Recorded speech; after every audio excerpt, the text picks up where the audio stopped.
नमो हरिहन्ताणम् नमो सिद्धाणं नमो आयरीयाणम् नमो वज्रायाणम् नमो लोये सवसाहुणम्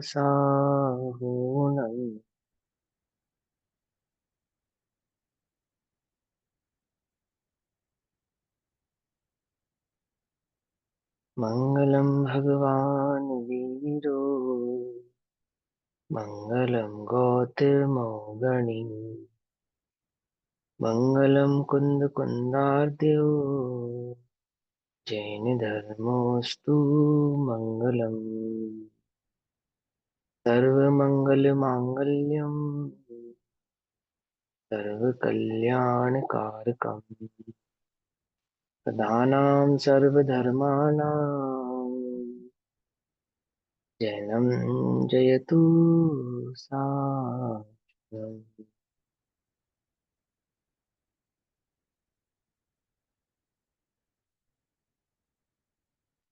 सर्वव्यापीकचिद्रूप स्वरूपाय परात्मने स्वोपलब्धिप्रसिद्धाय ज्ञानानन्दात्मने नमः।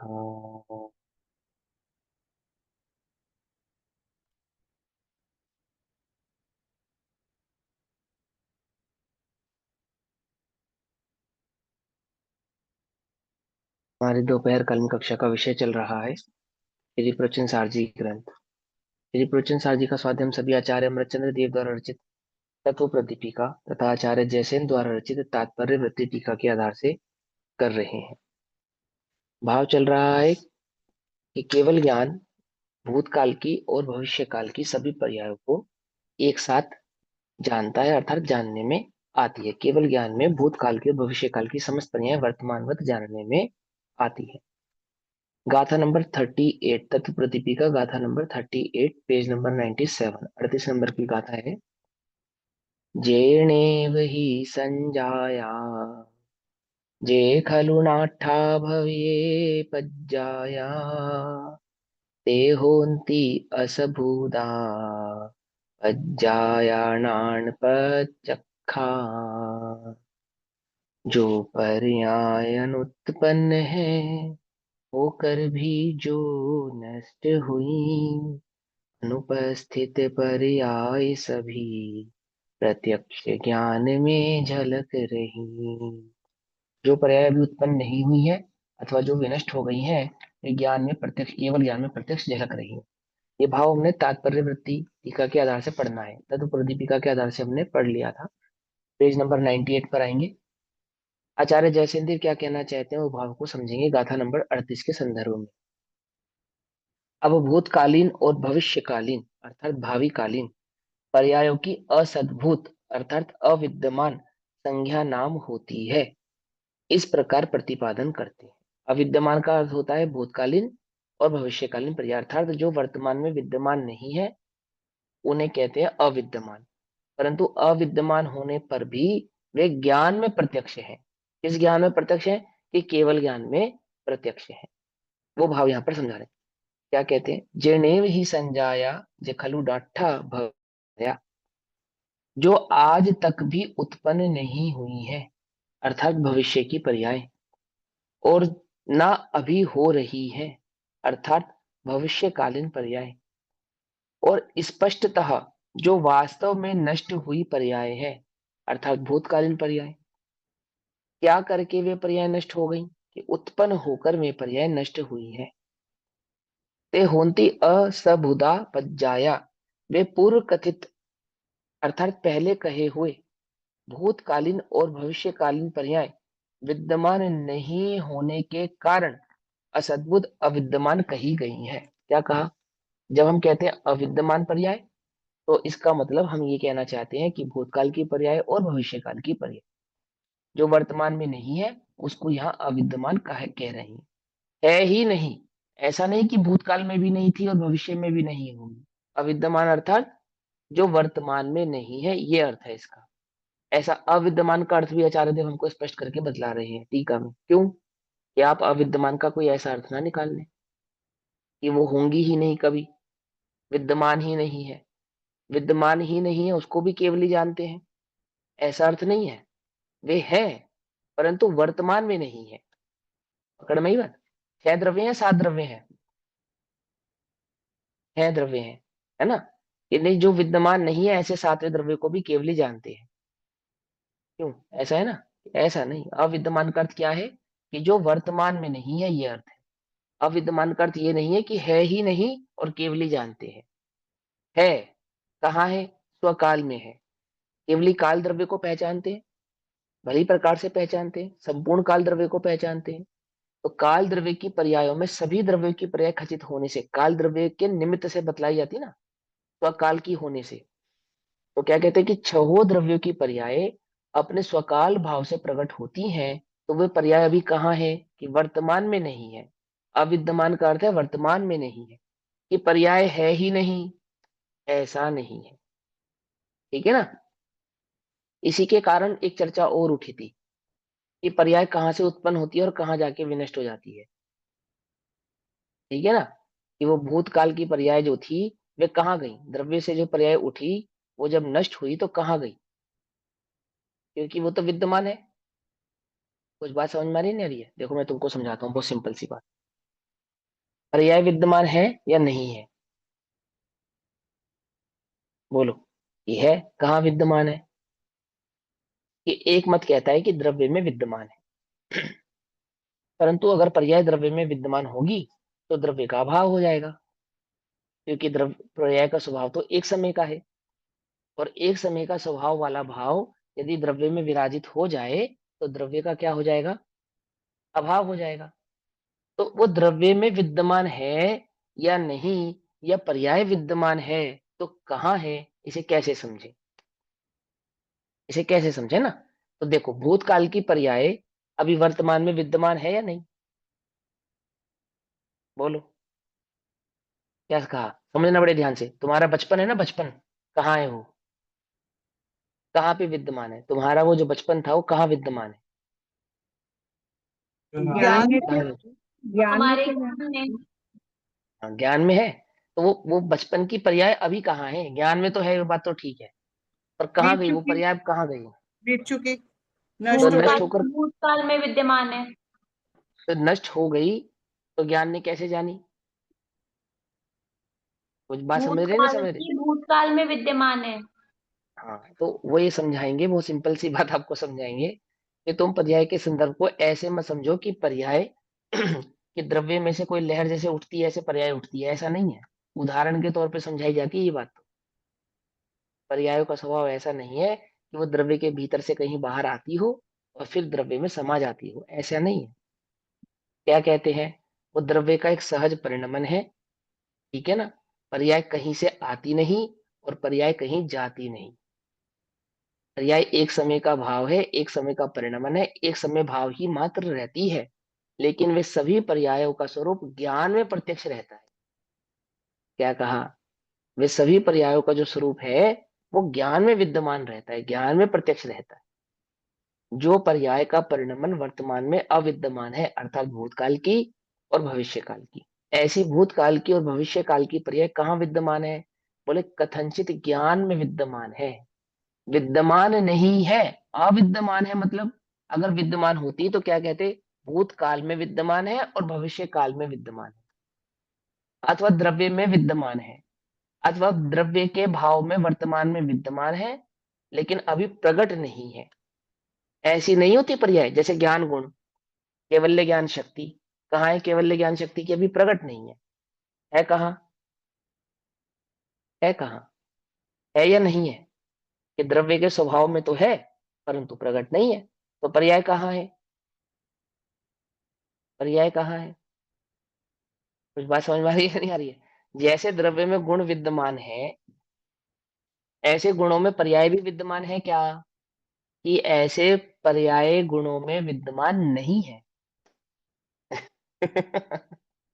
ठीक है। समझ में आई बात? नहीं समझ में आई? तो भी, तो भी वो पर्यायों का सद्भाव है। कैसे है? तो पर्याय स्वरूप को बड़े ध्यान से समझना। एक तो ये तो पूरी चर्चा है कि पर्याय कहाँ है, किसके आश्रय से उत्पन्न होती है, कहाँ प्रकट होती है, आदि आदि। इसके ऊपर तो बहुत मंथन है। लेकिन आप सिंपल सोबर सी बात समझो, बहुत साधारण सी बात समझो, कि जैसे द्रव्य विद्यमान है, जैसे गुण विद्यमान है, या पर्याय भी इसी प्रकार से विद्यमान है कि कथनचित विद्यमान है। द्रव्य कथनचित विद्यमान नहीं है, समझना ध्यान से। गुण कथनचित विद्यमान नहीं है, लेकिन पर्यायों को कथनचित विद्यमान कहा। क्यों कहा कथनचित विद्यमान? आपने जब द्रव्य की विद्यमानता की चर्चा पढ़ी या सुनी, तो क्या वहां ये कथनचित शब्द लगाया था? नहीं लगाया था ना। देखो क्या लिखा है टीका में, मैं पढ़ के बताता हूँ। जो पर्याय वास्तव में उत्पन्न नहीं हुई है, तथा जो पर्याय वास्तव में उत्पन्न होकर नष्ट हो गई है, वे अविद्यमान पर्याय, अर्थात वे पर्याय विद्यमान नहीं है। विद्यमान नहीं है, परंतु ज्ञान प्रत्यक्ष है। पकड़ में ही बात। परंतु ज्ञान में जानी जाती है, अविद्यमान होने पर भी ज्ञान में जानी जाती है। तो इसका अर्थ ये भी नहीं है कि जो नहीं है ज्ञान उसको भी जानता है। ये अर्थ नहीं है इसका। ज्ञान तो जो है उसी को जानेगा, कल्पना नहीं करेगा। सातवां नाम का द्रव्य नहीं है, सातवां द्रव्य नहीं है, तो ज्ञान उसको भी जानता है क्या? उसको तो नहीं जानता। तो पर्याय नहीं है, उसको कैसे जानता है? कि नहीं है, वो कथनचित नहीं है। क्या कहा? कथनचित है। सातवां द्रव्य तो सर्वथा ही नहीं है। लेकिन पर्याय अगर हम कहते हैं अविद्यमान, तो इसका अर्थ ये नहीं है कि पर्याय नहीं है। पर्याय है, परंतु वर्तमान में नहीं है, और ज्ञान उन्हें वर्तमान में जानता है। ऐसी ज्ञान की सामर्थ्य है। द्रव्य का वो परिणमन जो हो चुका, तुम्हारा भूतकाल का वो जो परिणमन जो हो चुका, वो कहाँ है? अभी कहाँ है? कहीं नहीं है। समझना ध्यान से, कहाँ है? कहीं नहीं है। लेकिन ज्ञान उसे जानता है। जो था उसे ज्ञान जानता है। किसको जानता है? जो था, जिसका अस्तित्व था। पर्यायों का अस्तित्व था ना, तो ज्ञान उन्हें जानता है। जानता है तो अस्तित्व है। क्या कहा? समझ में आई बात? नहीं समझी? ज्ञान में उनका अस्तित्व है। जो पर्याय अभी नहीं हुई है, उनका अस्तित्व है। कि उन पर्यायों का अस्तित्व वर्तमान में नहीं है, लेकिन ज्ञान उन्हें जानता है, तो ज्ञान में उनका अस्तित्व है। क्या कहा? बात पकड़ में ही नहीं आई। देखो एक और उदाहरण देता हूं। जब तक मोबाइल नहीं बना था, तब तक मोबाइल का अस्तित्व था या नहीं था? नहीं था। सीधी सी बात है ना। फिर मोबाइल बना, तो उसका अस्तित्व पहले कहाँ आया? ज्ञान। पहले ज्ञान में आया। आया नहीं? आया। तो ज्ञान में वस्तु के नहीं होने पर भी अस्तित्व आ सकता है ना। पहली तो ये सिद्धि करेंगे। अब केवल ज्ञान से सिद्धि करेंगे तो क्या कहेंगे? कि केवल ज्ञान में जिन पर्यायों का अस्तित्व है, वे काल्पनिक नहीं है, वे मनगढ़ंत नहीं है, वे तो है, वर्तमान में नहीं है, और केवल ज्ञान उन्हें जानता है, तो उसको कहते हैं कथनचित है। देखो हेडिंग क्या है पेज नंबर 97 पर। भैया कथनचित का इजी मीनिंग क्या होगा? कथनचित। कथनचित माने अपेक्षाकृत।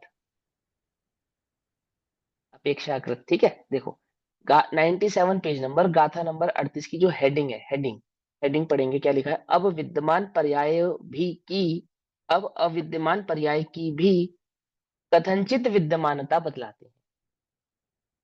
लिखा है ना, अविद्यमान पर्यायों की कथनचित विद्यमानता बतलाते हैं। तो कथनचित कहने का क्या तात्पर्य है? कि नहीं है, परंतु है। तो जो नहीं है वो कहाँ है? वो ज्ञान में है। तो ज्ञान में है तो क्या ज्ञान की कल्पना है? कि नहीं, कल्पना नहीं है। वास्तव में वे पर्याय वैसी ही होंगी, वैसी ही थी, कल्पना करके नहीं। तथापि वे वर्तमान में विद्यमान नहीं है। यदि वे वर्तमान में विद्यमान होती, समझना बड़े ध्यान से, तो आचार्य स्पष्ट कहते कि पर्याय वर्तमान में विद्यमान है, द्रव्य में विद्यमान है।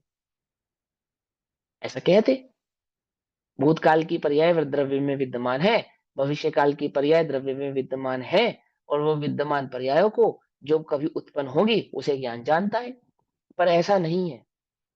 जैसे गुण विद्यमान है, जैसे द्रव्य विद्यमान है, ऐसे पर्याय भी है, अस्तित्व तो है, परंतु ऐसा अस्तित्व नहीं है जैसा द्रव्यों का और जैसा गुणों का अस्तित्व है। यदि ऐसा होता तो पर्याय ध्रुव हो जाती।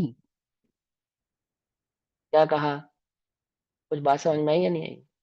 यदि वे पर्याय अभाव को प्राप्त नहीं होती, उत्पत्ति को प्राप्त नहीं होती, तो वे पर्याय ध्रुव हो जाती। यदि वे विनष्ट नहीं हुई है ऐसा माने, तो फिर वे पर्याय ध्रुव है ऐसा मानना पड़ेगा। क्योंकि वे विनष्ट हो गई है, इसलिए वे ध्रुव नहीं है। और विनष्ट होने पर भी वे है कि कथनचित है, अर्थात उनका अस्तित्व ज्ञान में है, इस अपेक्षा से वे है। कुछ कहा? तुम्हारा बचपन अब विनष्ट हो चुका है नहीं? है नहीं, परंतु ज्ञान में है, तुम्हारे ज्ञान में है ना? है या नहीं है? वो ज्ञान प्रत्यक्ष है। पकड़ में आई बात? नहीं पकड़ में? भूतकाल की और भविष्य काल की पर्याय द्रव्य में समा जाने पर ध्रुव हो जाएंगी, ध्रुव हो जाएंगी। वे ध्रुव नहीं है, इसलिए वे पर्याय द्रव्य में समाती नहीं है। क्या अर्थ है इसका? तदमस्त जीव को पर्यायों का परिणमन स्वरूप समझाने के लिए इस प्रकार का उदाहरण दिया गया कि जिस प्रकार समुद्र से लहर उठती है और समुद्र में विलीन हो जाती है, इसी प्रकार वे पर्याय उत्पन्न होती हैं द्रव्य से और द्रव्य में विलीन हो जाती हैं। ऐसा नहीं है, ऐसा नहीं कि वे द्रव्य से उठी और द्रव्य में विलीन हो गई। और इसीलिए, इसी कारण से जब पंचास्ती आदि काय ग्रंथों में पर्याय के स्वरूप की चर्चा की, तो वहां उसके स्वतंत्र षटकारक स्वभाव को समझाया गया। इसी कारण से समझाया गया, इसीलिए उसके स्वतंत्र षटकारक को समझना जरूरी है, तो आपके पर्याय का भाव भली प्रकार से ज्ञान में ज्ञात होगा। वो जो जीवन, वो जो काल बीत चुका है, क्या वो काल लौट कर आएगा? ये जो बीत गया है वो नहीं आएगा। क्यों? क्यों भैया, क्यों नहीं आएगा? कल भी 2 बजे थे, आज भी 2 बजे हैं, लौट आया ना? क्यों भैया? उत्सर्पणी और अवसर्पणी तो काल नहीं लौटता उसमें, काल ही तो लौटता है। छठम छठे के बाद फिर छठम छठा काल आएगा, फिर छठा आएगा, फिर पांचवा आएगा, तो काल रिवर्स हुआ ना? कि मेरे भाई ये काल रिवर्स नहीं हुआ। यदि काल रिवर्स होगा तो काल में होने वाला परिणमन भी रिवर्स होगा। ध्यान से रखना, क्योंकि पर्याय काल में खचित है ना, तो काल में खचित है ना। और काल अगर रिवर्स हुआ तो फिर जितनी बार काल रिवर्स होगा उतनी बार सेम तीर्थंकरों को तीर्थंकर होना पड़ेगा। यानी कि हर बार चौथे काल में एक ही 24 रहेगी। 24वें नंबर पर महावीर भगवान को बार बार 24वें नंबर का तीर्थंकर बनना पड़ेगा। मालूम है या नहीं मालूम? एक बार सिद्ध नहीं हो गया वो। जब जब भी काल रिपीट होगा, उस स्वकाल में वो भगवान महावीर स्वामी के जीव की वो तीर्थंकर नाम की पर्याय वो भी रिपीट होगी। क्योंकि पर्याय कहाँ है? स्वकाल में है। आ रही है बात समझ में? नहीं आ रही है? तो काल रिपीट होता है या नहीं होता है?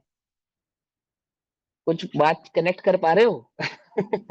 कि काल के रिपीटेशन मानने में कितना बड़ा दोष है। पूरा का पूरा संसार बस एक ही साइकिल को बार बार बार बार बार बार बार बार रिपीट करता रहेगा, अपवर्ड और डाउनवर्ड्स। माने एक बार भगवान मोक्ष जाएंगे, फिर दूसरी बार मोक्ष से फिर संसार में आएंगे, फिर मोक्ष जाएंगे, फिर संसार में आएंगे, फिर मोक्ष जाएंगे, फिर संसार में आएंगे। ऐसा अपवर्ड डाउनवर्ड, ऐसा रिवर्स सिस्टम होता है क्या? बोलो। कि पहले हमने शादी की कैसेट फॉरवर्ड करके देखी, फिर रिवाइंड कर कर देखी क्या? समझे नहीं समझे? फॉरवर्ड कर कर देखोगे तो क्या होगा? तुम कुंवारे से शादीशुदा होगे। और रिवाइंड कर कर देखोगे तो क्या होगा? है कि शादीशुदा से फिर कुंवारे हो जाओगे या नहीं हो जाओगे? ऐसे नहीं चलता काल। काल द्रव्य का परिणमन ऐसे नहीं होता। आई बात समझ में? कनेक्ट कर रहे हो ना? तो क्या कहते हैं, जो काल बीत गया है वो रिवर्स नहीं होता, वापस नहीं आता। वो काल की पर्याय कहाँ है? वो विनष्ट हो गई। विनष्ट हो गई तो आप उन्हें विद्यमान कैसे कहते हो? कि वे ज्ञान प्रत्यक्ष है, कथनचित। ज्ञान उन्हें जानता है, वे विनष्ट हुई पर्यायों को ज्ञान जानता है। केवल ज्ञान की ऐसी सामर्थ्य है। और वह जो पर्याय अभी प्रकट नहीं हुई है, नहीं हुई है, विद्यमान है, इसलिए जानता है क्या? कि विद्यमान नहीं होने पर भी वे ज्ञान में विद्यमान है। क्या कहा? कथनचित विद्यमान। वे अविद्यमान पर्याय कथनचित विद्यमान है। ये भाव समझ में आ रहा है या नहीं आ रहा है? आ रहा है? ध्यान से समझना, द्रव्य गुण पर्याय के स्वरूप को, उपयोग को स्थिर करके समझना। अब देखो क्या कहते हैं आचार्य देव। वे कहते हैं, वे पूर्व कथित भूतकालीन और भविष्यकालीन पर्याय विद्यमान नहीं होने के कारण, विद्यमान नहीं होने के कारण, विद्यमान नहीं है इसलिए उनको असद्भुत विद्यमान कही गई है। क्या कहते हैं उनको? जो है नहीं। असद्भुत का अर्थ क्या होता है? जिसकी सत्ता जिसकी नहीं हो सत्ता उसे नहीं है। असद्भुत कहते हैं। आ माने नहीं, सद माने सत्ता, भूत माने होना। जिसकी सत्ता ना हो उसे असद्भुत कहते हैं। तो पर्याय की सत्ता है या नहीं है? कि हमने तो सुना था पर्याय सत्य है। कि विद्यमान पर्याय, वर्तमान पर्याय सत्य पर्याय है, पर्याय सत्य है। सत होने पर भी असत स्वभाव वाली है। क्या मानो? सत असत कौन है? द्रव्य है या पर्याय है? कि द्रव्य का पर्याय भाव सत असत भाव वाला है। द्रव्य सत, पर्याय असत, है या नहीं है? है ना? तो वो असत भाव, असद्भुत सत्ता है या उनकी नहीं है? कि जिसकी सत्ता वर्तमान में नहीं है, ऐसी नहीं सत्ता होने वाली वे पर्यायों की सत्ता है। सत्ता है इसलिए केवल ज्ञान उन्हें जानता है, परंतु उनकी सत्ता ऐसी सत्ता नहीं है जैसे ध्रुव की सत्ता है, अर्थात द्रव्य की सत्ता है। असद्भुत सत्ता नहीं होने पर भी केवल ज्ञान उन्हें जानता है, इसीलिए उनकी सत्ता ज्ञान प्रत्यक्ष होने से विज्ञान प्रत्यक्ष कहलाते। तो अविद्यमान क्यों कही गई? क्योंकि वे वर्तमान में नहीं है। वे विनष्ट होने वाली पर्याय विनष्ट हो चुकी है, और जो पर्याय अभी अनुत्पन्न है वे उत्पन्न हुई नहीं है।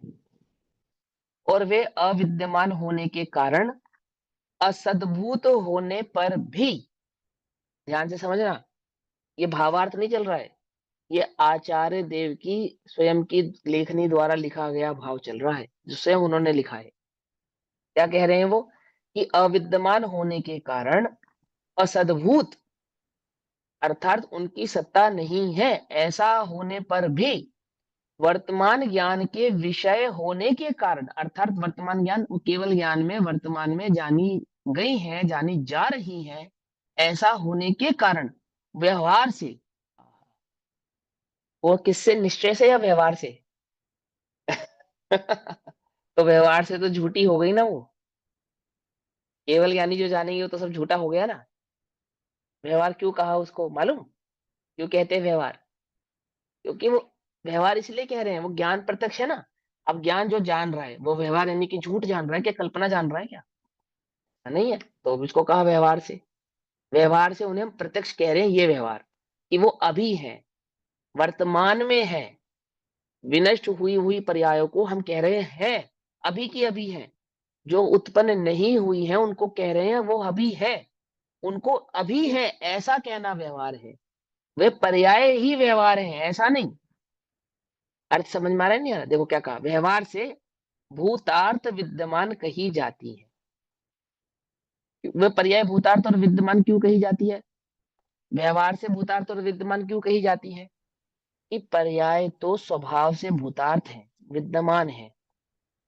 स्वकाल से प्रकट होने वाली उस पर्याय की सत्ता निश्चय से होगी, उस पर्याय की सत्ता निश्चय से होगी। भूतकाल की पर्यायों की सत्ता निश्चय से थी, निश्चय से थी, वो पर्याय व्यवहार से नहीं थी। लेकिन जो थी उन्हें हम कह रहे हैं अभी है, ये व्यवहार है। क्या कहा? जो अभी नहीं है उस अभी नहीं पर्यायों को अभी है, ऐसा हम कह रहे हैं, ये व्यवहार है। पकड़ में ही बात, बात पकड़ में आई या नहीं? व्यवहार क्यों कहा? कि पर्याय व्यवहार है, ऐसा नहीं। पर्याय तो निश्चय है, समझे? जब अपने स्वकाल में होगी तो, अच्छा सुनो, एक उदाहरण समझाता हूँ। भगवान सिद्ध हुए, आदिनाथ भगवान सिद्ध हुए, महावीर भगवान सिद्ध हुए। तो सिद्ध क्या है? पर्याय है, द्रव्य है, गुण है। क्या है पर्याय? तो सिद्ध क्या है? सिद्ध अवस्था क्या है? सिद्ध पर्याय अवस्था पर्याय है। है। सिद्ध पर्याय है। अवस्था पर्याय। निश्चय, हाँ, तो वो पर्याय निश्चय से है या व्यवहार से है? ये निश्चय से क्या ही कहा? है। हाँ, अब मान लो निश्चय से व्यवहार से पर्याय कहें, है। अगर हम पर्याय को व्यवहार से माने तो सिद्ध अवस्था झूठी हो जाएगी या नहीं हो जाएगी? बोलो। वो व्यवहार है, सिद्ध अवस्था व्यवहार है ऐसा कहें। और व्यवहार यानी असत्यार्थ, अभूतार्थ। तो उसका अर्थ ये ठहरा ना कि जो सिद्ध अवस्था है वो असत्यार्थ है, अभूतार्थ है। असत्यार्थ है, अभूतार्थ है। बोलो। समझना, बड़े ध्यान से समझना कि वर्तमान में भगवान महावीर स्वामी वर्तमान में सिद्ध अवस्था से विद्यमान है, ये सत्यार्थ है, ये भूतार्थ है। पर यही सिद्ध भगवान भूतकाल में महावीर थे या नहीं थे? है ना। और उन्हीं अभी केवल ज्ञान में जब भूतकाल के महावीर जो झलक रही हैं, वो कैसे झलक रही हैं? मानो वर्तमान में हो ऐसे झलक रहे हैं। पकड़ में ही बात नहीं? पकड़ में? तुम्हारा बचपन तुम्हारे ज्ञान में कैसे झलक रहा है? कि मानो अभी है ऐसा झलक रहा है। तो अभी है या नहीं है? है कि नहीं है तो भी झलक रहा है, इसका नाम है व्यवहार। क्या वो बचपन कभी नहीं था, वास्तव में नहीं था? ये था, वो तो वास्तव में था। अगर वो बचपन नहीं होता तो आज हम यहाँ होते? बोलो। नहीं होते, सीधी सी बात है। तो बचपन तो था, बचपन तो अपनी अपेक्षा से निश्चय है। लेकिन जो अब नहीं है उसको अभी है ऐसा कहना व्यवहार है। जो अभी नहीं है परंतु भविष्य में होगा, उसको अभी है कहना व्यवहार है। वो है ही नहीं ऐसा व्यवहार नहीं। पकड़ में ये बात समझ पा रहे हो? निश्चय व्यवहार के कथनों को कैसे समझते हैं? केवल ज्ञान पर को जानता है, ये व्यवहार है। इसका अर्थ ये तो हुआ कि पर को जानता है वह व्यवहार, यानी केवल ज्ञान, जो भी जानता सब झूठा हो गया। निश्चय से तो वो बस अपने को ही जानता है, पर को वो व्यवहार से जानता है, तो ऐसा अर्थ नहीं है ना इसका। क्योंकि केवल ज्ञानियों के ज्ञान में निश्चय व्यवहार नहीं लगता। निश्चय और व्यवहार से नहीं जानते वो तो वस्तु जैसी है उसे वैसी की वैसी ही जानते। तो भी अब यहाँ पे क्या कहा कि जो अविद्यमान है उसको विद्यमान कहना, ये व्यवहार है। फिर से पढ़ते हैं लाइन को, देखो। अविद्यमान होने के कारण, असद्भूत होने पर भी, अब असद्भूत को सद्भूत कहेंगे। शरीर और आत्मा सद्भूत है, एक है या अलग अलग है? अलग अलग है। इन्हें एक कहना ये व्यवहार है, सीधी सी बात। लेकिन शरीर सद्भूत है या नहीं? बोलो। शरीर और आत्मा को एक कहना ये व्यवहार है। तो ऐसा कहने पर आत्मा और शरीर दोनों व्यवहार हो गए क्या? क्या समझे, नहीं समझे? आत्मा है निश्चय से है, शरीर है निश्चय से है, परंतु शरीर और आत्मा को एक कहना ये व्यवहार है। अब शरीर और आत्मा को एक कहने पर व्यवहार हुआ तो आत्मा भी झूठी हो गई और शरीर भी झूठा हो गया, ये अर्थ है क्या? बोलो भैया। उनका एक ये क्षेत्र अर्थ तो नहीं अवधान है? संबंध व्यवहार है। हाँ, शरीर की सत्ता है, सद्बुद्ध है, निश्चय से है। आत्मा है, सद्बुद्ध है, निश्चय से है। ऐसे ऐसे दो निश्चयात्मक वस्तुओं को एक कहना ये व्यवहार था। अब तुमने सोचा कि आत्मा भी व्यवहार हो गई और निश्चय भी, और शरीर भी व्यवहार हो गया, यानी आत्मा भी झूठी हो गई और शरीर भी झूठा हो गया। क्या ऐसा अर्थ है इसका? ऐसा तो अर्थ नहीं है। आत्मा है ये निश्चय से है, शरीर है वो निश्चय से है, मतलब पुद्गल। और पुद्गल और जीव को एक कहना ये व्यवहार था। ऐसे ही भूतकाल की पर्याय निश्चय से थी, भविष्य काल की पर्याय निश्चय से होंगी। परंतु ऐसी भूतकाल की और भविष्य काल की पर्याय जो अभी नहीं है, थी अथवा होंगी, उन्हें अभी है, वर्तमान में है ऐसा कहना ये व्यवहार है। आ गई बात पकड़ में? ये पकड़ में आ गई। एक बार सिद्ध पर्याय वाली हाँ। बात बताना। हाँ, तो सिद्ध पर्याय, अगर पर्याय व्यवहार है ऐसा मानेंगे तो सिद्ध अवस्था को व्यवहार से कहने के कारण झूठा हो जाएगी ना। मैं ये कहना चाहता हूँ कि पर्याय निश्चय से होती है, पर्याय व्यवहार होती है ऐसा नहीं होता है। पर्याय होती है तो निश्चय से होती है, उनकी सत्ता निश्चय से होती है। तो भूतकाल की पर्यायों की सत्ता निश्चय से थी, भविष्य काल की पर्यायों की सत्ता निश्चय से होगी। तो आप उन्हें व्यवहार क्यों कह रहे हो भैया? कि वे जो होंगी अथवा थी उन्हें वर्तमान में है ऐसा कहना ये व्यवहार है। आई बात समझ में या नहीं समझ में आई अब? है ना। तो वहां क्यों कहा आपने उसका व्यवहार? जी क्योंकि हम उसे आ केवल गई। ज्ञान, हाँ, वर्तमान ज्ञान में, केवल ज्ञान में प्रत्यक्ष है। और प्रत्यक्ष होने पर उन्हें हम कहते हैं विद्यमान है। अर्थात उन अविद्यमान अवस्थाओं का विद्यमान कहना यह व्यवहार है। आ गई बात पकड़ में, नहीं पकड़ में? भगवान महावीर वही स्वामी बात को और पूछ रही आज थी, भी। जो पर्याय आपने बताई है वो ज्ञान में मतलब हम व्यवहार से कह रहे हैं, पर ज्ञान में तो है ही ना वो पर्याय तो सारी हाँ भूत लेकिन की भी। व्यवहार से है। हाँ ज्ञान में हाँ, तो है हाँ ये बात भी सही है, बिल्कुल अच्छा क्वेश्चन है। अब ज्ञान उन्हें जान रहा है तो निश्चय से जान रहा है या व्यवहार से जान रहा है?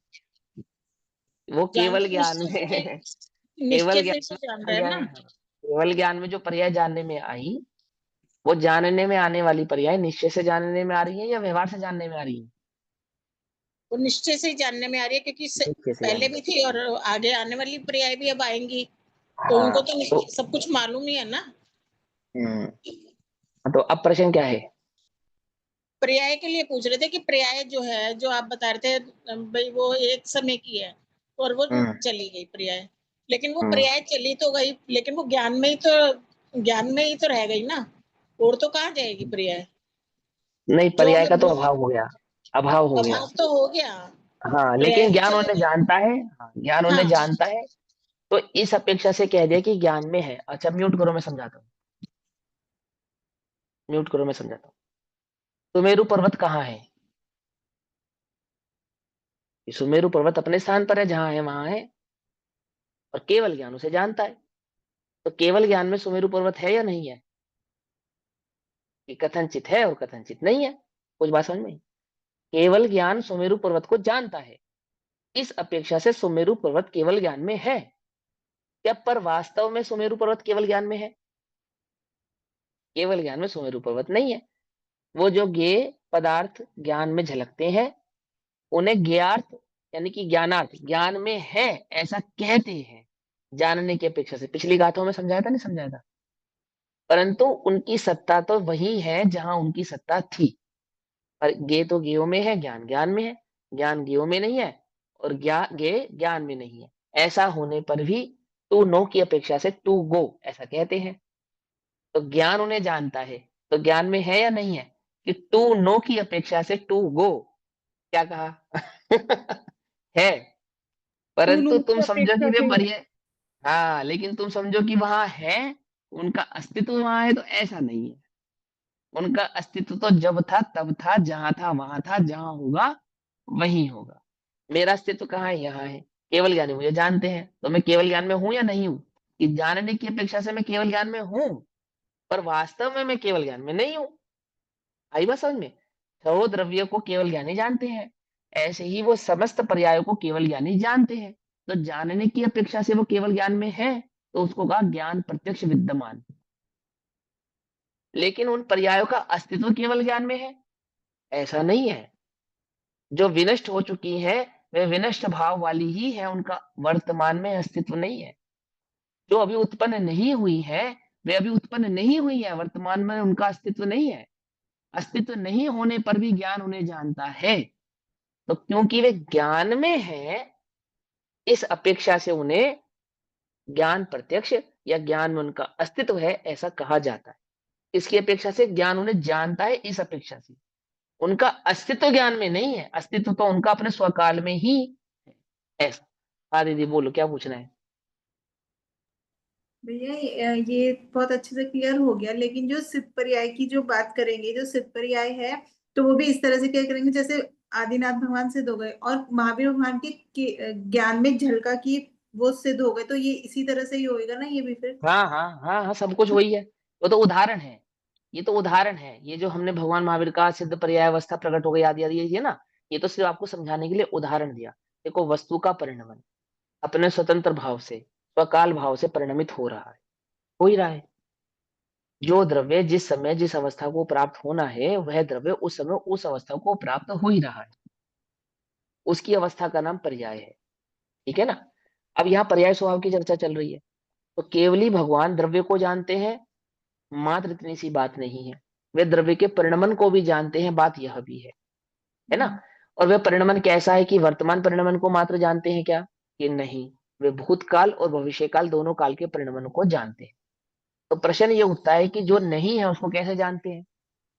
ज्ञान, है क्योंकि ना? सत्ता तो थी बोले कि इसलिए जान। ज्ञान में, हाँ तो ज्ञान में नहीं है उसको जानने की सामर्थ्य है। तो फिर सातवें नाम के सातवें द्रव्य को भी जानते होंगे ना, क्योंकि वो नहीं है। कि नहीं, उसे नहीं जानते हैं। तो फिर कैसे जानते जो नहीं है उसे जानते हैं?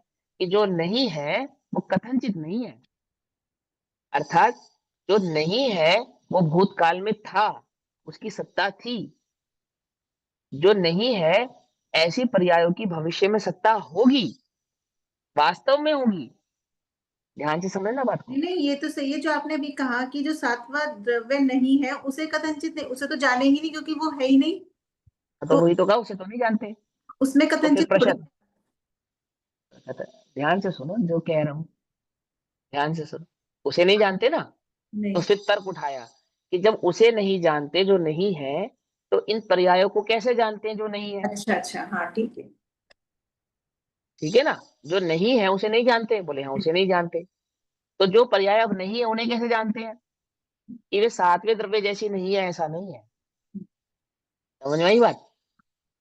पकड़ पा रहे हो ना? जैसे हाँ। सातवें द्रव्य का अस्तित्व ही नहीं है, ऐसा उन पर्यायों का अस्तित्व ही नहीं है, ऐसा नहीं है। तो बोले कहाँ है उनका अस्तित्व? म्यूट असंभव कर को लो। नहीं जानते भैया, ऐसे है क्या? हाँ असंभव, असंभव को हाँ नहीं असंभव भी, जानते। पर्याय वो भी असंभव हो गई ना। नहीं, वो असंभव तो हो गई। संभव संभव है, हो सकती है, लेकिन सातवां द्रव्य तो असंभव है, हाँ वो इसलिए तो संभव अब, है। वो तो तर्क है कि जो नहीं है उसको जान पा रहे हैं, तो भविष्य काल की पर्याय भी नहीं है, चलो भूतकाल की तो थी इसलिए जानते हैं। फिर भविष्य में कैसे घटित करोगे? भविष्य की तो अभी है ही नहीं, हुई नहीं कभी अभी तक। भूतकाल की तो हो चुकी है, तो चलो संभव हो गया, लेकिन भविष्य की तो हुई ही नहीं, उन्हें कैसे जानते हैं? हो सकती है ना। पर हाँ, तो असंभव नहीं है ना। हो सकती है, और वही होगी। कितना अंतर है? मैं पास हो सकता हूं और मैं पास होऊंगा, क्या अंतर है दोनों में? क्या? मैं भगवान बन सकता हूं और मैं भगवान बनूंगा, कुछ अंतर है या नहीं है? ये श्री कृष्ण पहले नंबर के तीर्थंकर, तीसरे नंबर के तीर्थंकर बन सकते हैं, एक बात। और ये श्री कृष्ण तीसरे नंबर के तीर्थंकर बनेंगे। अरे श्री कृष्ण तो बहुत जल्दी बनेंगे। आदिनाथ भगवान कह रहे हैं ये मारिच का जो जीव है, ये 24वें नंबर का तीर्थंकर बन सकता है, एक बात तो ये है। एक ये 24वें नंबर का ही तीर्थंकर बनेगा। कुछ है फर्क इस बात में या नहीं है?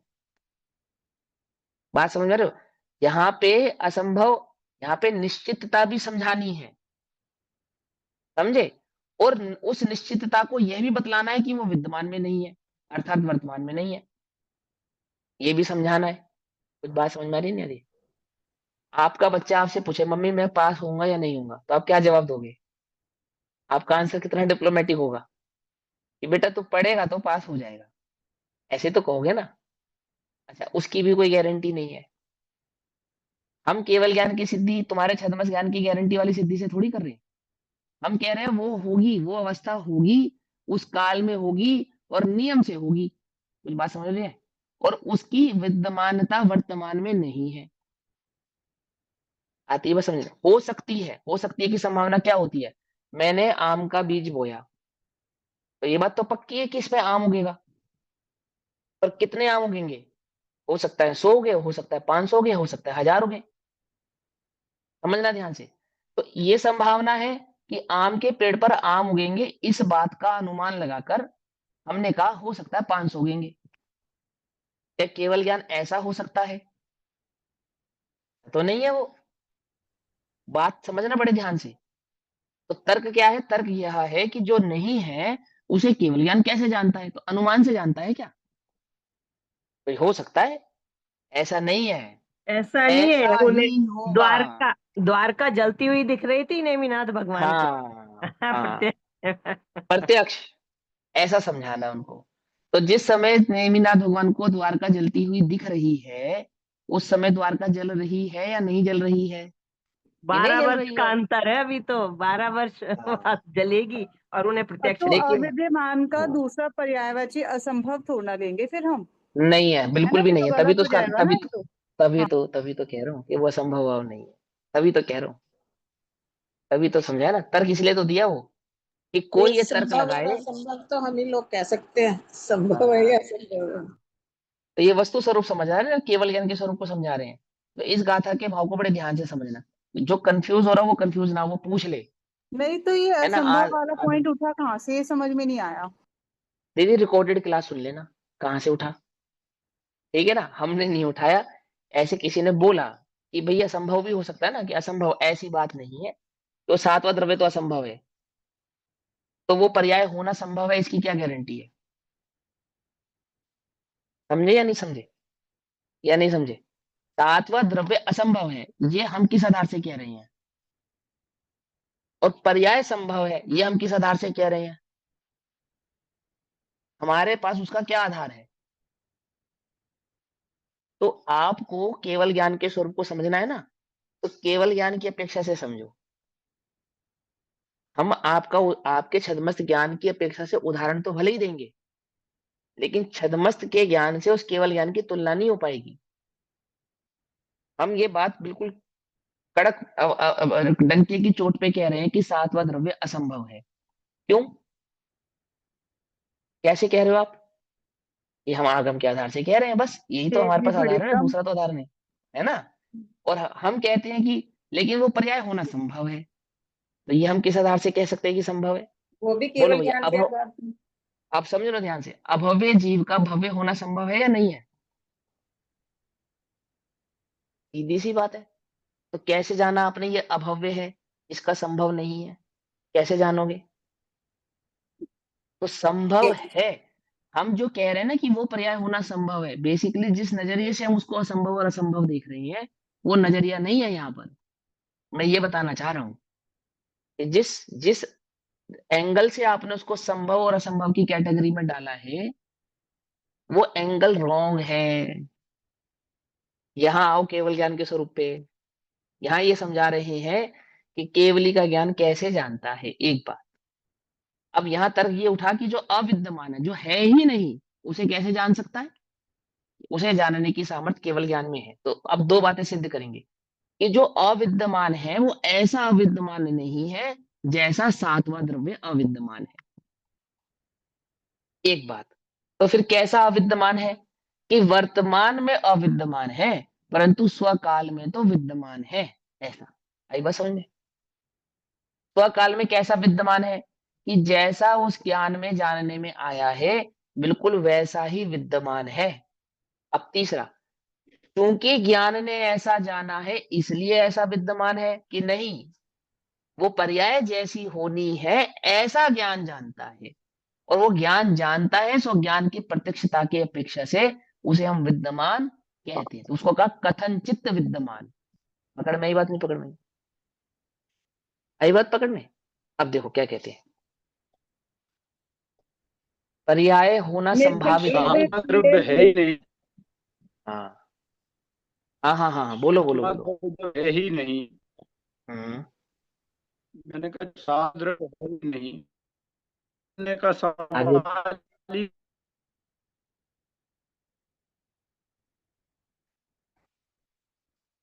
भाई देखो, आप जो प्रश्न कर रहे हो वो हम तक पहुंच नहीं पा रहा, आपके इंटरनेट में शायद प्रॉब्लम है ना। लेकिन जो भी आपने बोला है उससे मैंने अनुमान लगा के समझा है कि आप क्या कहना चाहते हो। तो कहना जो चाहते हो उसको मैं थोड़ा सा क्लियर कर देता हूँ। देखो, अंकल जी ने कहा जब सातवां द्रव्य है ही नहीं, तो उसके होने ना होने की चर्चा ही क्या से कहाँ से उठी। तो सुनो ध्यान से, वही तो समझा रहे हैं कि हमने समझाया, आचार्य ने समझाया कि जो केवली भगवान है वो अविद्यमान पर्यायों को भी विद्यमान भाव से जानते हैं। तो प्रश्न ये उठा कि कौन से अविद्यमान, अविद्यमान माने क्या, बोले भूतकाल की पर्याय अविद्यमान है और भविष्य काल की पर्याय अविद्यमान है। तो कुतर्क करने वाला, कुतर्क माने जिसे वस्तु स्वरूप समझ में नहीं आया, अर्थात जिन्हें केवल ज्ञान का स्वरूप समझ में नहीं आया, उसको एक प्रश्न उठा, मुझे एक प्रश्न उठा, मैं कुतर्की में मुझे प्रश्न उठा, क्या प्रश्न उठा, कि भूतकाल की पर्यायों को वो जानते हैं, ये बात तो मुझे समझ में आ गई कि क्योंकि वो हो चुकी है, चलो वो जानते होंगे। लेकिन जो पर्याय अभी हुई ही नहीं है ही नहीं, तो उनको भी केवली कैसे जानते हैं। फिर तो वो कल सात द्रव्य भी कह सकते हैं, क्योंकि सातवें नाम का द्रव्य नहीं है, हो सकता है उसे वो जानते हो। तो तर्क ये कुतर्क है। इस कुतर्क का उत्तर यह है कि जो अविद्यमान पर्याय हैं वो ऐसी अविद्यमान नहीं है जैसा सातवां द्रव्य। क्या अच्छा, कहा, ठीक है जैसे ठीक है। सातवें द्रव्य का अस्तित्व ही नहीं है, ऐसे उन पर्यायों का भी अस्तित्व नहीं है, ऐसा नहीं है। तो फिर ठीक वो है। बोलेंगे कि हम उनका अस्तित्व कहाँ माने, कहाँ है उन पर्यायों का अस्तित्व, क्योंकि वर्तमान में तो अस्तित्व उनका दिखाई नहीं दे रहा। तो कह ठीक। क्या कहेंगे कि स्वकाल से प्रकट होने वाली उन पर्यायों का अस्तित्व ज्ञान में है। क्या ज्ञान कहा? में। और ठीक है। ज्ञान में उनके अस्तित्व को कहना ये व्यवहार है, ये भी कह दिया साथ में। आई बात समझ में? ऐसा भी कह दिया, क्योंकि अस्तित्व तो उनका स्वकाल भाव में ही पड़ा है। जिस काल में उन पर्यायों को प्रकट होना है, वास्तव में अस्तित्व तो उनका वही है। ऐसा होने पर भी उनका अस्तित्व ज्ञान में है, क्योंकि ज्ञान में वे वर्तमान में जानने में आ रही है। इस अपेक्षा से उसको व्यवहार भी कह दिया। आई बात समझ में? आ गई बात समझ में? नहीं समझ में आई? जो वर्तमान में नहीं है उसे वर्तमान में है ऐसा कहना क्या हो गया?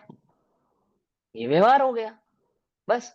लेकिन केवली जो जाने वो व्यवहार है क्या? ऐसा नहीं है। आई बात समझ में? हम उसे व्यवहार कह रहे हैं अपने ज्ञान को समझाने के लिए, अपनी प्रज्ञा अपनी बुद्धि में उस वस्तु स्वरूप को समझने के लिए हम उसमें निश्चय और व्यवहार का भेद खड़ा कर रहे हैं। परंतु केवल ज्ञान में वो निश्चय और व्यवहार का भेद नहीं है। केवल ज्ञान तो अस्तित्व को प्रत्यक्ष भाव से जैसा है वैसा का वैसा ही जानता है। केवल ज्ञान का जानना व्यवहार नहीं है। केवल ज्ञान का जानना प्रत्यक्ष होने से, वस्तु स्वरूप की सत्ता भाव को जानने वाला होने से निश्चय है, वास्तव है, एक्चुअल है। आई बात समझ में? इतनी बात समझ में आई? देखो अब फिर क्या कहते हैं, देखो ध्यान से। नहीं समझ में आएगी फिर पूछना, बताऊं? मैं अतिशोक्ति में नहीं कह रहा, आप लोग तो फिर भी 1 घंटे की क्लास में इतनी बात समझ भी पा रहे हो। 50-50 साल लगा दिए ना जिन्होंने, उनकी भी बुद्धि में नहीं आ रही है ये बात। पर एक बात समझे या नहीं क्लियर नहीं समझे? हुई हाँ। कि जो हाँ बोलो। एक बात क्लियर नहीं हुई, जो पर्याय व्यय हो गई है और वो मतलब उत्पाद व्यय जो हो रहा है, वो उत्पाद व्यय होके कहाँ जाती है वो पर्याय? हाँ देखो फिर आगे ना वही बात घूम के कहानी कहाँ जाती है पर्याय। जब तरंग उठती है, लहर उठती है, तो समुद्र में चली जाती है। तो पर्याय कहाँ जाती है? कि जहां से आती है वहीं चली जाती है। कहां से आती है? कि अपने स्वक्षेत्र स्वकाल स्वभाव से उत्पन्न होने वाली वो पर्याय अपने स्वक्षेत्र स्वकाल स्वभाव स्वद्रव्य में विलीन हो जाती है। खत्म। कि द्रव्य में चली जाती है कि कथनचित चली जाती है।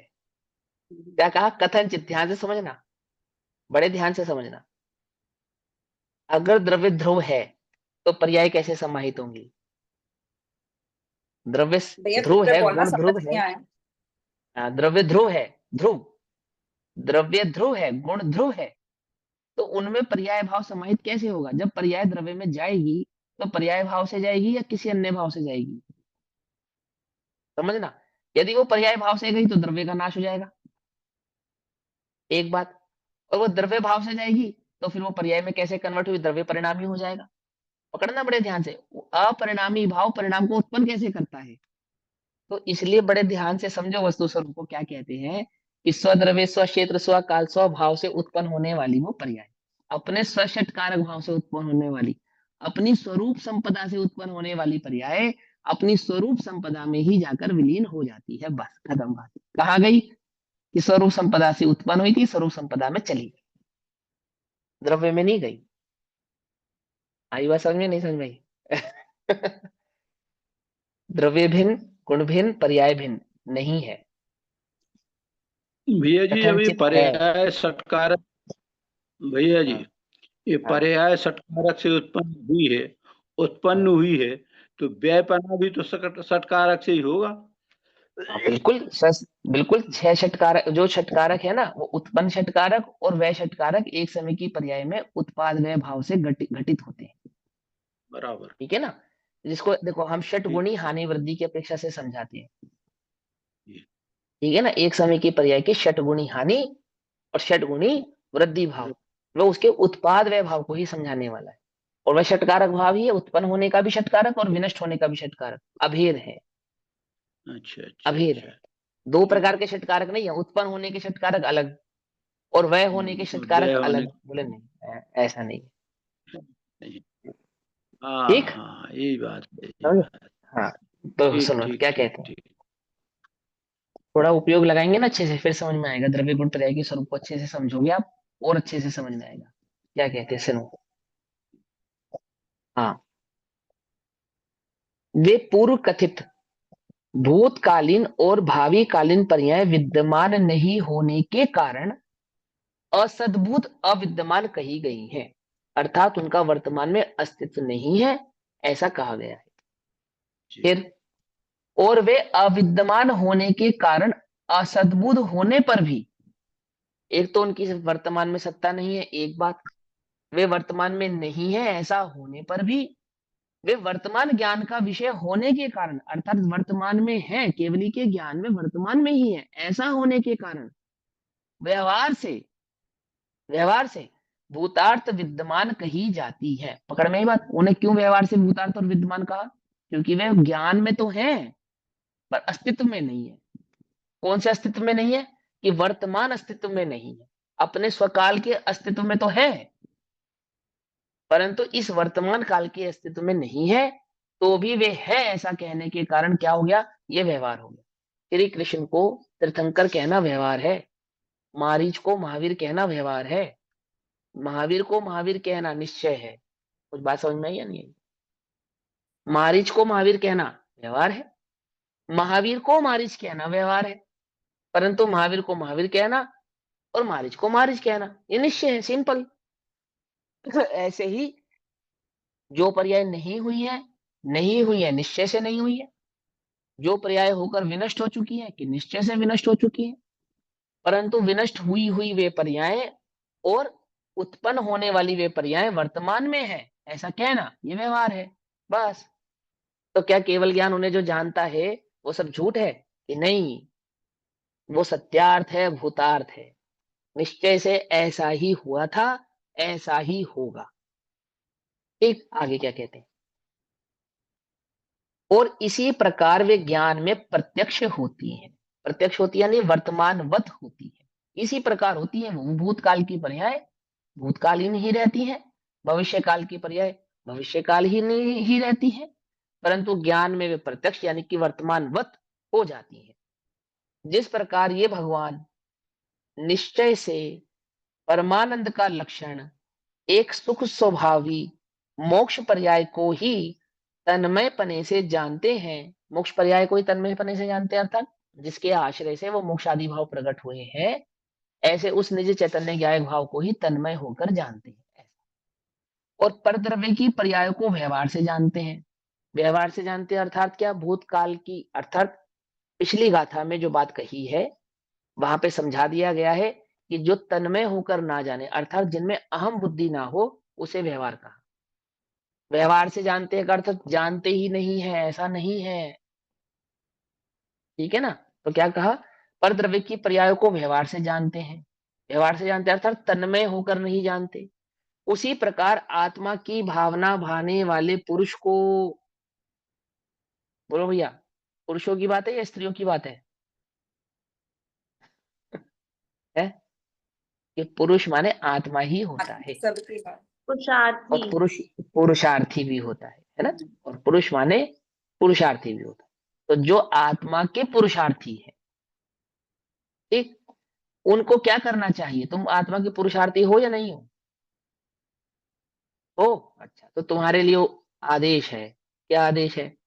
कि रागादि विकल्प रूप उपाधि से रहित, अर्थात ज्ञान के जिन भावों में, या अर्थात जो रागादि भाव हैं, उन रागादि भावों के विकल्प से रहित स्वसंवेदन पर्याय ही, अर्थात निज चैतन्य ज्ञायक भाव ही तात्पर्य रूप से जानना चाहिए, उसी प्रकार से जानना चाहिए जैसे भगवान भूतकाल की पर्यायों को भी जानते हैं, भविष्य काल की पर्यायों को भी जानते हैं, परंतु तन में आत्मा में रहते हैं। तो तुम भूतकाल की और भविष्य काल की पर्यायों से राग द्वेष मत करो। क्या कहा? आत्मा में तन में रहो। तुम किससे राग द्वेष कर रहे हो, बोलो? किससे? अपनी भूतकालीन अथवा भविष्यकालीन अथवा कुछ वर्तमानकालीन पर्यायों से राग द्वेष कर रहे हो या नहीं कर रहे हो? अरे मैं ऐसा था, ऐसा था, ऐसा था, अब मैं ऐसा हो जाऊं, ऐसा हो जाऊं, ऐसा हो जाऊं, काश ऐसा हो जाए, काश ऐसा हो जाता। अरे ये राग क्यों आ रहा है? अरे मेरे परिणाम क्यों बिगड़ रहे हैं? वो कह रहे आत्मा में तन्मय रहो ना। देखो सारे लोग को जानने वाले वे केवल ही आत्मा में तन्मय है। और ये तो थोड़ा सा विकार विकल्प जानकर भी दुखी हो रहा है। क्या कहा? ये थोड़ा सा विकार विकल्प जानकर उसमें तन्मय मत हो। किसमें तन्मय हो? उस पर संसार को, पर द्रव्य को, पांच इंद्रिय के विषय आदि भोगों को जानकर उनमें तन्मय मत हो। कहाँ तन्मय हो? कहाँ? आपने निजी चैतन्य ज्ञायक भाव में तन्मय। तुमने टीवी में ऐड देखा आईफोन 17, तो कहाँ तन्मय होना है? समझे नहीं समझे? तुमने एक बहुत बड़ी सी ड्रेस देखी, 20-25-50 हजार की साड़ी देखी, तो कहाँ तन्मय होना? वो बोले आत्मा में तन्मय। वे राग आदि भाव, विकार आदि भावों में तन्मय मत हो, पर पदार्थों में तन्मय मत हो। भले ही तेरे ज्ञान का विषय बन जाए, कदाचित बन सकते, उसका निषेध थोड़ी है। ये संसार, संसार की अवस्था, ये राग द्वेष आदि कारण के परिणाम, ये तेरे ज्ञान का विषय नहीं बनेंगे क्या? बनेंगे। तेरे अंतरंग के, खुद के, स्वयं के क्रोध, मान, माया, लोभ आदि जो परिणाम है वे तेरे ज्ञान का विषय बनेंगे। बनेंगे या नहीं बनेंगे, बोलो? बनेंगे। उसमें क्या बात है? स्त्री हो स्त्री संबंधी, पुरुष हो पुरुष संबंधी, जैसी अवस्था उस संबंधी। पर तन्मय किसमें हो? कि जैसे वे केवली लोकालोक को जानकर आत्मा में तन्मय है, ऐसे हम तुझे आदेश देते हैं या उपदेश करते हैं कि राग द्वेष आदि परिणामों को जानकर उनमें तन्मय मत हो। क्या कर? उपाधि से रहित स्वसंवेदन पर्याय ही तात्पर्य रूप से जानना चाहिए, अर्थात अपने निज चैतन्य ज्ञायक भाव में ही तन्मय होना चाहिए। क्योंकि शुद्धोपयोग अधिकार मत भूलना। रोचन सार जी किस लिए लिखा गया? कि तुझे एक शुद्धोपयोग ही हो, इस अभिप्राय से लिखा गया है। क्योंकि वह शुद्धोपयोग कैसा है? वो केवल ज्ञान आदि फल को देने वाला है। अब इस केवल ज्ञान आदि के स्वरूप को जानकर क्या मत कर? राग द्वेष मत कर। अरे वो इतना जानते हैं, मैं भी जानूंगा। वो बोल रहे कि स्वभाव के आश्रय से उन्हें केवल ज्ञान आदि प्रकट हुआ है, तुझे भी स्वभाव के आश्रय से प्रकट होगा, पर के आश्रय से नहीं होगा, अर्थात पर को जानने से नहीं होगा। इसको और स्पष्ट करेंगे इस टीका के भाव को। एंड में जो आचार्य जयसेन देव ने टीका में अंश डाला है ना, ये एक प्रकार से आपकी भूमिका बनाई है, क्योंकि आगे आने वाली गाथाएं इसी भाव को प्रकाशित करेंगी। तो क्या कहते हैं?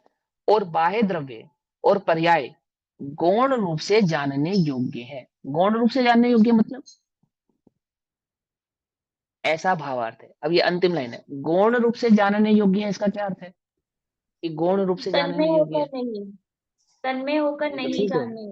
तो ठीक है, ये भी ठीक है। लेकिन गौण रूप से जानने योग्य है का अर्थ क्या है? गौण, जो गौण है उसको कैसे जानोगे? कोशिश करो, कोई नहीं, 1 मिनट लो फटाफट। पर पदार्थों को गौण करके अपने निज स्वभाव आत्मा में ही ध्यान लगाना चाहिए। नहीं नहीं, वो कह रहे हैं बाह्य द्रव्य और पर्याय गौण रूप से जानने योग्य है। कि वो गौण तो रूप से ज्ञान का जानने योग्य विषय है। बनेंगी, जो ज्ञान का विषय पर्याय बनेंगी, उनको बनाने जाना नहीं है, बनती है तो बनने। हाँ हाँ, समझे? गौण रूप से जानने योग्य का अर्थ क्या है? कि तुम्हारे जानने में आ जाए, आ जाने देना, घबराना नहीं, उनमें तन्मय नहीं होना। पकड़ में ही बात। गौण रूप से जानने योग्य अर्थ क्या? कि तुम अब इस चक्कर में मत पड़ना कि मुझे तो आत्मा को ही जानना और किसी को जानना ही नहीं। अब तुम इस विकल्प में मत रुक जाना, तुम इस चक्कर में मत पड़ जाना कि मैं तो बस एक शुद्ध आत्मा का आश्रय लूंगा और दूसरा आश्रय लूंगा ही नहीं। उनको जानने में आने से रोकने की चेष्टा करने लगो। ऐसा मत करना। बोले क्यों? क्योंकि जो जानने में आना है वो तो सहज ही तुम्हारे जानने में आएगा, और जो तुम्हारे जानने में सहज आए उसे आने देना, उसमें तन्मय मत होना, उसमें राग द्वेष नहीं करना। उसका कहते हैं गौण रूप से जानने योग्य है। योग्य है कि हाँ, कि ज्ञान का विषय जिस काल में जिसको बनना है, अर्थात ज्ञान का जो ये बनना है वो अपने योग्य भाव से बनता है, बनेगा, उसे बनने देना। केवल ही ऐसा नहीं करते हैं कि केवल ज्ञान प्रकट करके भी लोकालोक को जानने में आ रहा है। अरे ऐसा नहीं करते हैं। सहज योग्यता से जानने में आता है, लेकिन जानते नहीं है। ऐसे ही तुम्हारे जानने में आएगा, योग्य है, पर क्या मत होना? तुम तन में मत होना। राग द्वेष मिथ्यात्व आदि के परिणाम तुम्हारे जानने में आएंगे। फिर हम क्या करें? ये चैतन्य ज्ञायक भाव में ही तन्मय होने का प्रयास करना, उनको जानने में उत्सुक होना नहीं, उनमें तन्मय होना नहीं। मैं जानू ऐसा भाव तो रखना नहीं, जानने में आ जाए तो विचलित होना नहीं। तो क्या कहा? गौण रूप से जानने योग्य है ऐसा भावार्थ है। अब पेज नंबर 99, गाथा नंबर 39 तत्प्रतिपि का समय हुआ। भाई साहब बाकी चर्चा कल करेंगे। एक क्वेश्चन मैं करूं कि हाँ बोलो। प्रमाणित मानना मैंने सुना है सिर्फ कि जो अपने हाँ हाँ स्थगित रहते अपने स्थान नाभि के पास, वहाँ भूत भविष्य वर्तमान की सभी पर्याय खचित रहती हैं, तो हाँ वहां से ठीक है जान ना। मैंने पढ़ा तो भूत नहीं। भविष्य हाँ, फिर से बोलो, फिर से रिपीट करो, क्या कह रहे हो? तो नाभि के पास अपने स्थान स्थगित है, प्रदेश स्थगित है, वहां पर भूत भविष्य काल की पर्याय खचित हैंगे। एक सेकंड, भूत काल भविष्य काल वर्तमान काल की पर्याय खचित है, कहाँ पर खचित है? नाभि के पास जो नाभि प्रदेश के स्थित है अपने, नाभि। हमारे को तो ऐसा सुनने में भी नहीं आया, पढ़ने में भी नहीं आया, कोई मेरे को प्रमाण सुनने में भी आया नहीं इसलिए है। पूछ रही हूँ। हाँ, किससे सुनने में आया? अब किसी से आया नहीं पता। चलो ठीक है। ओम नमः सिद्धेभ्य। निज निधि निज में बताई यह अनंत पुकार, उसके लिए जिनवाणी माँ को वंदना शत बार। नमो रिहंत,